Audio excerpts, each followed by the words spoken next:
Beneath the routine surface of Oshawa, Ontario, a seemingly ordinary plumber's call to tackle a clogged drain revealed a sinister mystery. Communications.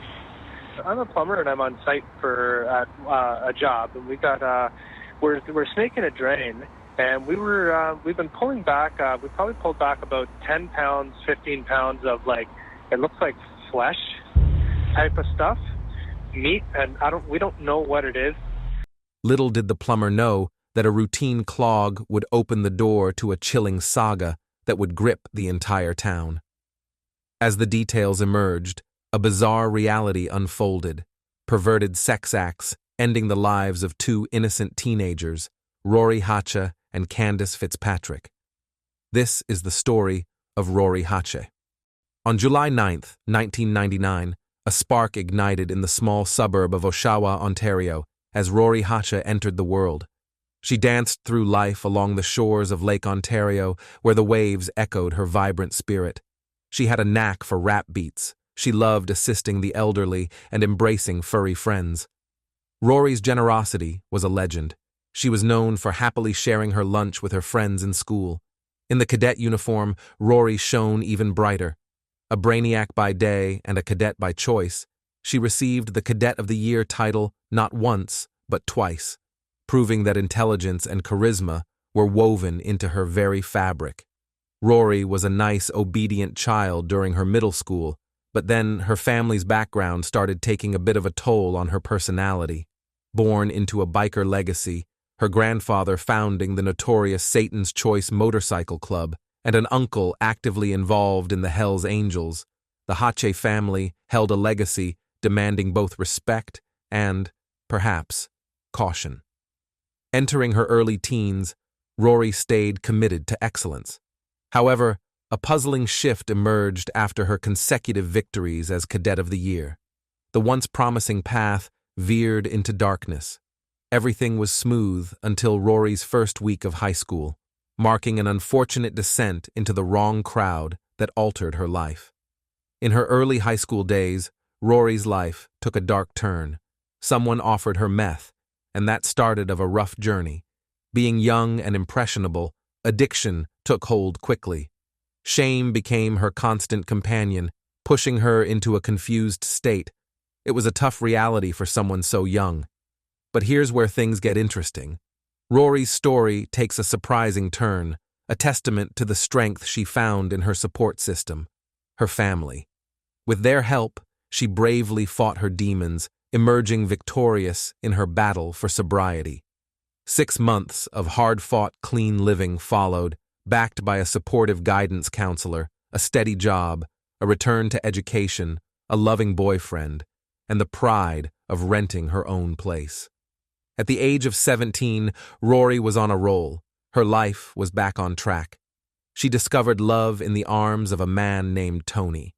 However, as fate would have it, tragedy struck in August 2017. Rori found herself in the hospital, nursing injuries sustained from an accidental house fire. It was during this vulnerable time that Rori, on August 29, 2017, mysteriously vanished from the waiting room. In the quiet hospital halls, Rori, with her friend and mom, went to see a doctor. But her mom and friend had to leave her alone in the waiting room. The place felt empty after they left, and suddenly, Rori decided to change her plan. Out of the blue, she got up, walked out of the hospital, and the cameras caught her, a lone figure with her destination known only to her. Sadly, that was the last time we saw Rori Hache. As days rolled by, Rori's absence started drawing attention. Folks from her community center and her guidance counselor noticed her absence. Their efforts to get in touch hit a dead end, pushing the guidance counselor to bring the concern to her family's attention. Initially, the family dismissed it, assuming it was merely a routine hangout with friends, but when her mother couldn't reach her, she raised a full-blown alarm. Everyone in her circle knew she was missing, and everyone was looking for her. But few were skeptical. They believed Rori ran away, but they didn't know what her mother knew. Rori, in a vulnerable conversation, shared a suspicion with her mom. She thought she might be pregnant. Her mother helped her get a pregnancy test. Rori took the test, and the results confirmed her intuition. She was indeed pregnant. Undeterred by the news, Rori found a newfound determination. If anything, it ignited a spark in her. She embraced the challenge of becoming a mother at 17. Surprisingly, her mother became her ally, providing unwavering support in the face of this unexpected turn of events. Even though the identity of the father lingered as a mystery, Rori was said to have a strong, healthy relationship with her boyfriend, Tony, at the time, making him a potential candidate. The prospect of impending motherhood filled her with genuine excitement. In the middle of her personal struggles, Rori found a silver lining, a reason to forge ahead with her plans for a brighter future. As the days passed, Rori's excitement for her unborn child blended with her eagerness for the promising future she had envisioned. The positive pregnancy test became a symbol of hope, a beacon in life's uncertainties. That's why her mother knew Rori won't run away like this. Something was wrong. Then, almost 2 weeks later, on September 11th, 2017, the story took an abrupt and unsettling turn. In the calm Oshawa harbor, an 11-year-old boy and his grandfather, busy fishing, stumbled upon an unsettling sight. Floating in the water, a female torso. As they approached closer to verify their nightmare, the gravity of the situation became undeniable. Their peaceful day at the harbor fishing turned into a crime scene. Homicide detective Darren Short was called to the scene. When Detective Darren Short arrived at the scene, the officers had already cordoned off the area. As he approached the pier, his gaze fell upon the torso, neatly placed on the pier, tangled in a fishing net. It was evident that the body had been deliberately dismembered. This, certainly, was a homicide case. The clean dismemberment raised unsettling questions. Killer have a medical background, or perhaps be a hunter or a butcher. These were the theories. Detective Darren took charge and initiated the task of sorting through missing persons reports. Armed with the identifying factors from the torso, such as gender and tattoos, he meticulously eliminated names from the list. In this process of elimination, a handful of names remained, and among them was Rori Hache. Somebody killed a woman and dumped her remains. We are live over the Oshawa Harbor.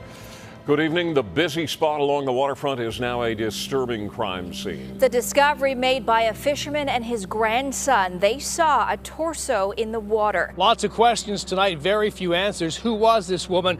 Where did she come from? Who wanted her dead? But the gap between her actually disappearance and the discovery of the torso stretched almost 2 weeks. Was it really Rori? No one was sure. 2 days after the discovery of the torso, questions emerged about Rori's possible pregnancy.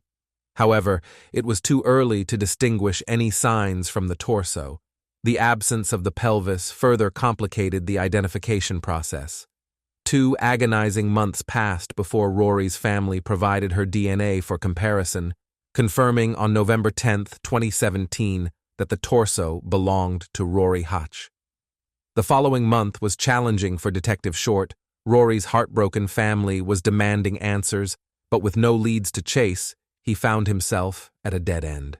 Then, a breakthrough came on December 29, 2017. A plumber, responding to a call by a young couple about clogged pipes in their upstairs rental house near downtown Oshawa, stumbled upon something. The drain pipes were clogged, and the root of the pipes led to the basement suite, occupied by an overweight middle-aged man named Adam Strong, who had been renting the space for over a decade. As he descended into the basement, the plumber was met with an overpowering stench and a cluttered, garbage-filled environment, a hoarder's haven. He navigated through the filth, making his way to the bathroom, only to find the toilet missing. How could someone live without a toilet?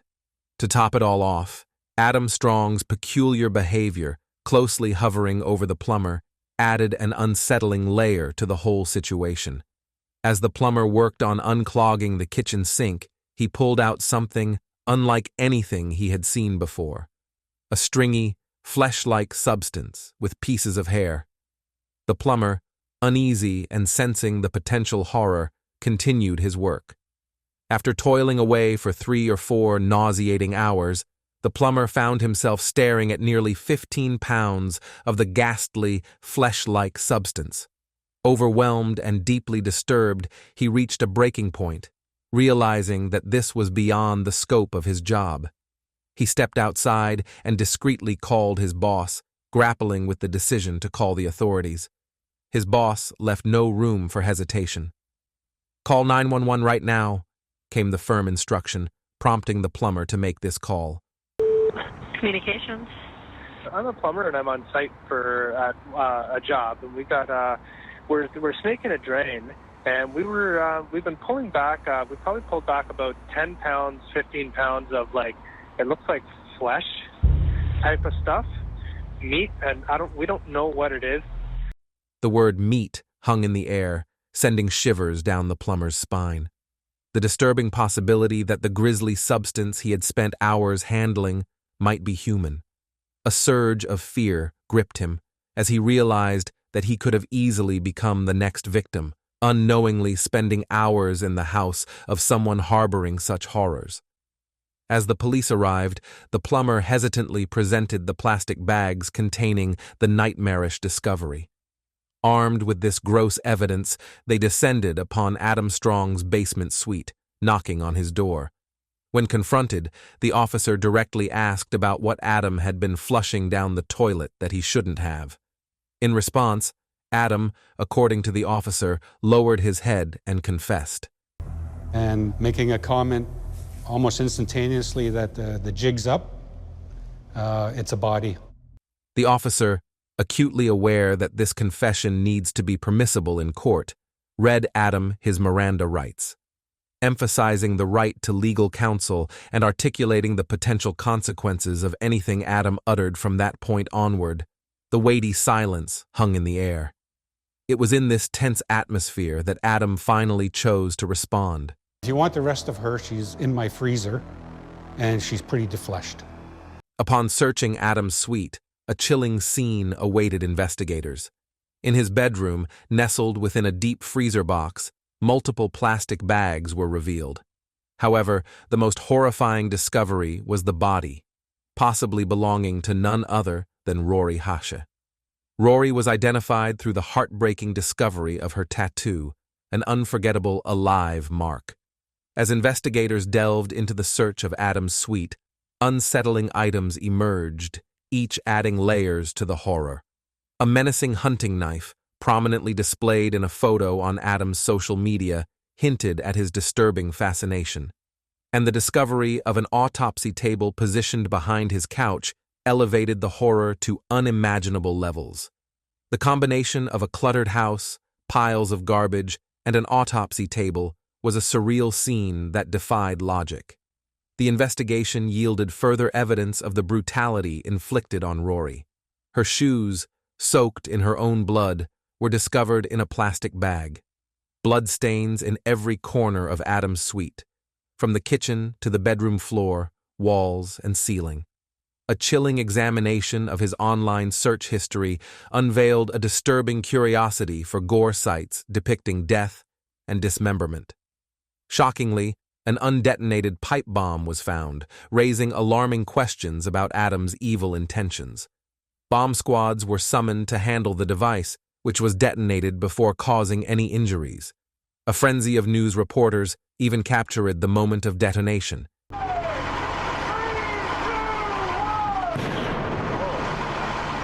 In the wake of these revelations, the once mysterious backdrop of Adam Strong's life became a theater of horrors, leaving everyone involved grappling with the evil nature of the crimes committed within those walls.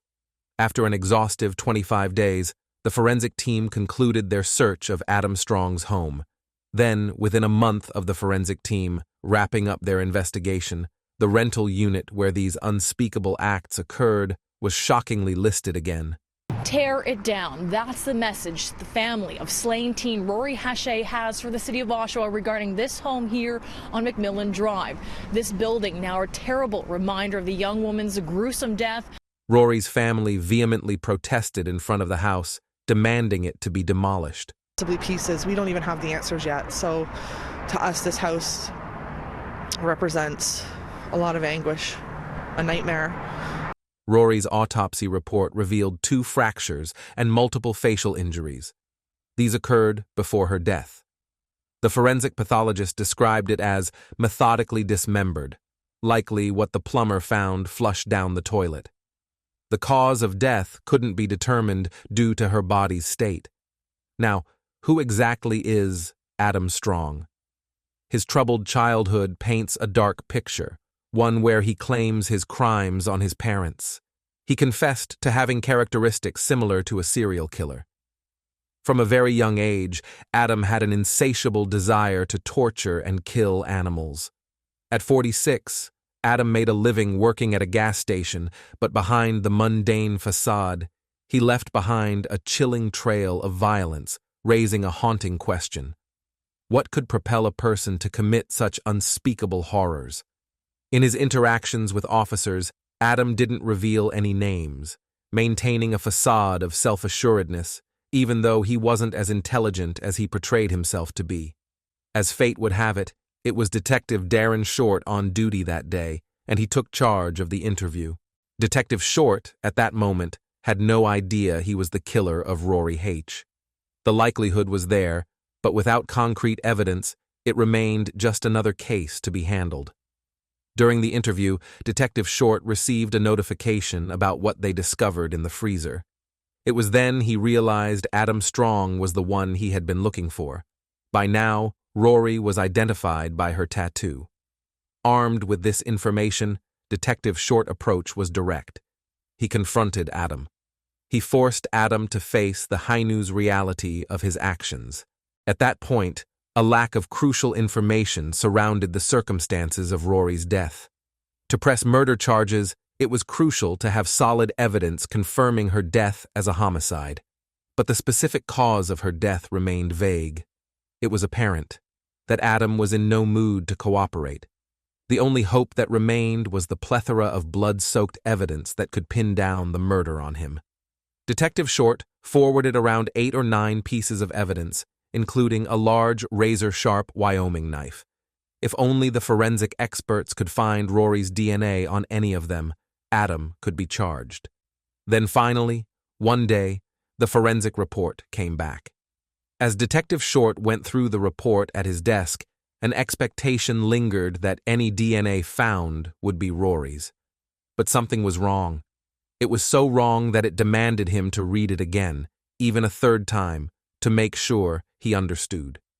It was at this point that the unsettling reality dawned on Detective Short. Rori Hache was not the only victim. DNA from a missing teen who disappeared 10 years ago has been found in a home on McMillan Drive. Her name is Candace Fitzpatrick. The DNA discovered on that large Wyoming hunting knife and in his freezer allowed the authorities to build an airtight case against Adam Strong. However, they have not found any body parts belonging to this second victim. On July 10, 2018, they learned that the DNA belonged to Candace Fitzpatrick, an 18-year-old female who had gone missing almost a decade earlier in March of 2008. This is a new name in this investigation. Police, as you just mentioned, told us today that she was last seen by her family in 2008. She was known to frequent the central Oshawa area, as was Rori Hache, who's the other name who... Candace, like Rori, hailed from the Oshawa area and struggled with drug addiction. Described by her dad as having a big heart and love for everyone, Candace was last seen leaving home for the mall in March 2008. However, her disappearance was only reported 2 years later. Her transient lifestyle meant her brief absences didn't immediately raise alarms, but as months passed without contact, her father's concern grew. The uncanny resemblances in the life stories and physical features of both women are striking.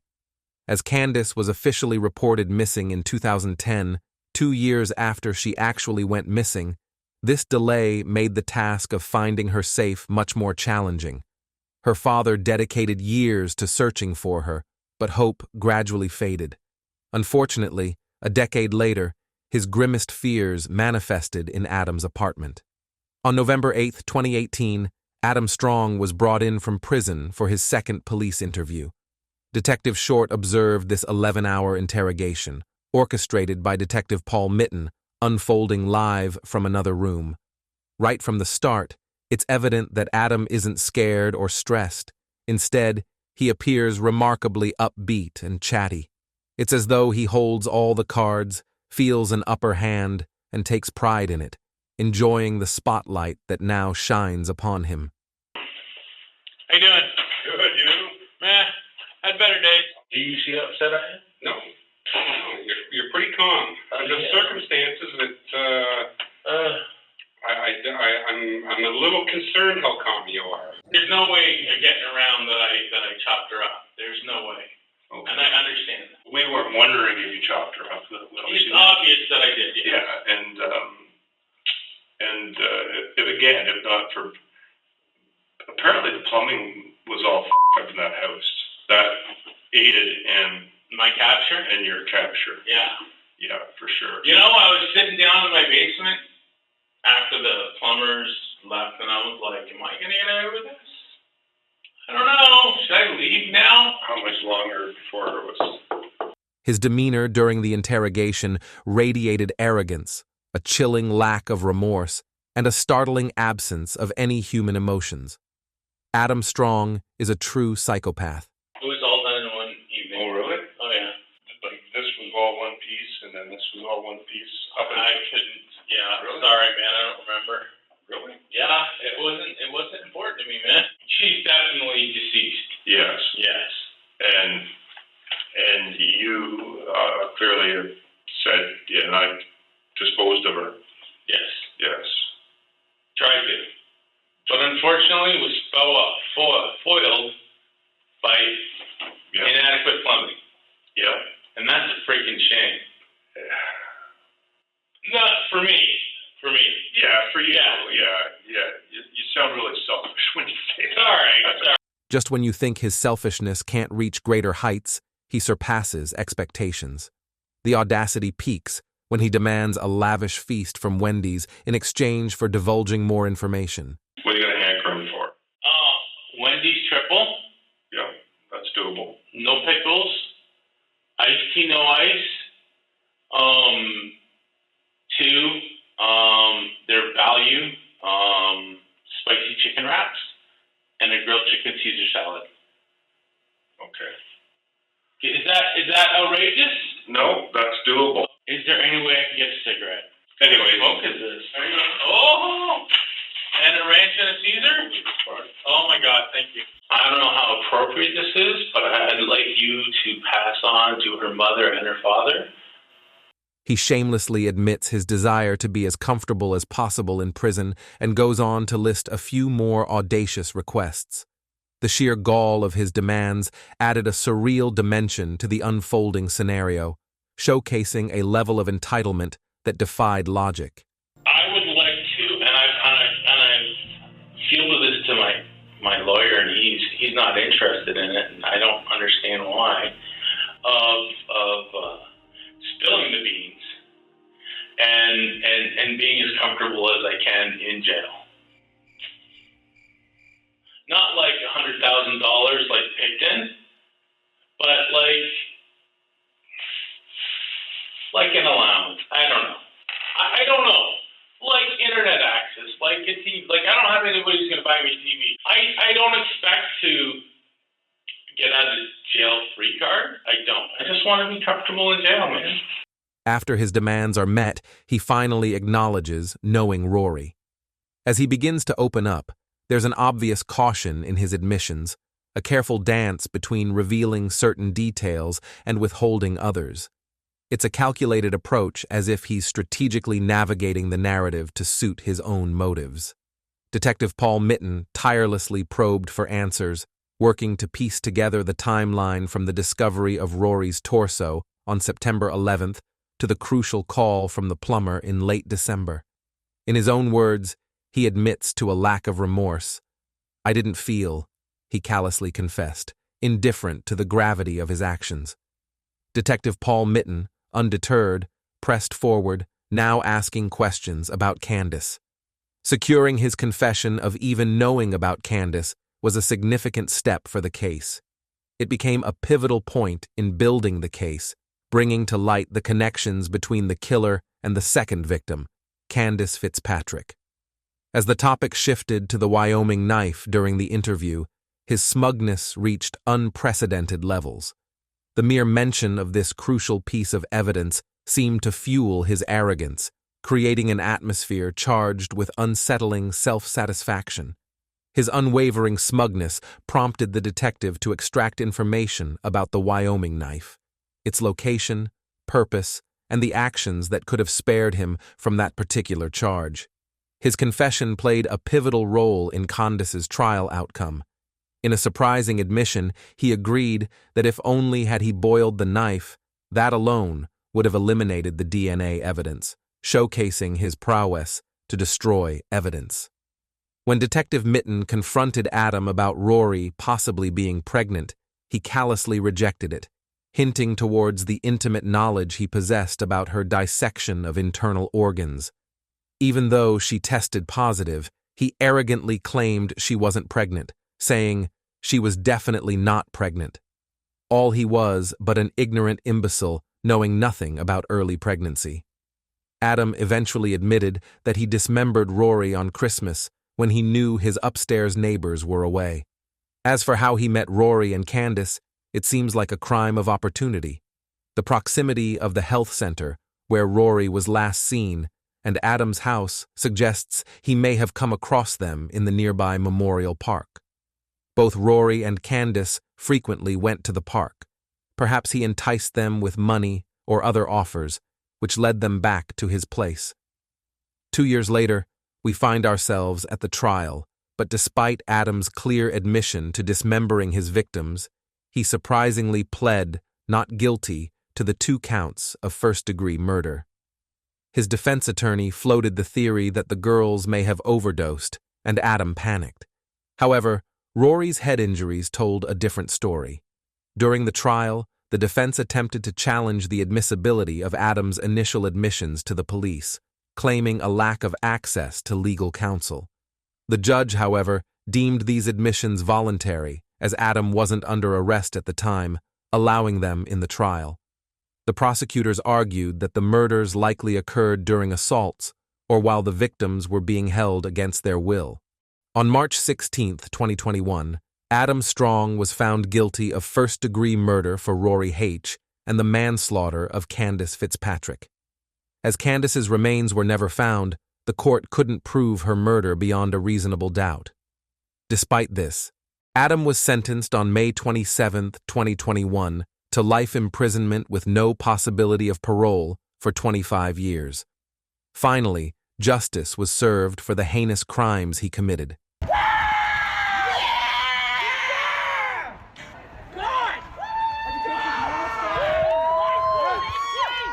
The cries of victory from those closest to Rori Hache and Candace Fitzpatrick after learning Adam Strong, guilty of first-degree murder and manslaughter, is now going away to prison for good. As the gavel fell, Rori Hache, Candace Fitzpatrick, and their grieving families finally found closure. The judge stressed that there was no hope for rehabilitation for Adam and firmly stated that he would spend the rest of his life behind bars. Speaking directly to Strong, the justice said, "You are a dangerous predator. You decided to feed your selfish desires, and in doing so, you took 2 vulnerable lives." Adam Strong will be added to the sex offender registry. The monstrous chapter authored by Adam Strong had reached its conclusion within the confines of the legal system, but the scars left on those who loved the victims would linger for a lifetime. The families could now begin to heal. It does not change the fact that our girls are not coming home, but today we let them rest. Today this monster's off our street, and he's no longer a part of our day. He's no longer a part of our lives. Just a month after being imprisoned, Adam Strong finally realized that he would rot in his cell forever. He realized that he held no bargaining chip whatsoever that could shorten his sentence. There is no point in holding any information. After some rounds of questioning, the investigators managed to get hold of Adam Strong in judicial custody. Then, on November 4th, 2021, Adam took them to a small clearing near the trees behind Secreto Drive in Oshawa. It was there that, finally, they unearthed human remains buried underground. I can confirm today that the remains found last November are those of Candace Fitzpatrick. As the curtain falls on the haunting saga of Rori Hache and Candace Fitzpatrick, one cannot help but ponder the depths of darkness still concealed within the seemingly ordinary walls of a bona fide horror house. Chilling questions, still unanswered. Were there more victims whose stories may never surface? What if the plumber was never called? Why did he skin his victims? The mysteries persist, the untold stories that may forever remain in the shadows. Join us by subscribing to True Crime Stories, where we give voice to yesterday's victims, paving the way to shield the victims of tomorrow. Together, let's turn the echoes of tragedy into a resounding call for awareness and change.